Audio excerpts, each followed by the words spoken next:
श्री संत सद्गुरू बाळूमामा यांच्या पदस्पर्शाने पावन झालेल्या या वाड्यात आज आपण आलेलो आहोत. आणि आपल्यासोबत आता चंदूलाल शेटजींची चौथी पिढी म्हणजे परेश शहा परेश शहा आपल्यासोबत आहेत. या वास्तूबद्दल इत्थंभूत माहिती आपण आज त्यांच्याकडून जाणून घेऊया. नमस्कार. नमस्कार नमस्कार. जय बाळूमामा.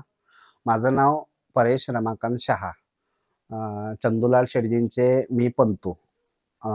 माझा इतिहास ह्या वाड्याचा सांगण्यासारखा म्हणजे काय की बाळूमामांचा सहवास ह्या वाड्यामध्ये भरपूर वर्ष लाभलेला आहे, वास्तव्य आहे. परत या वाड्याची भरपूर स्टोरी आहे.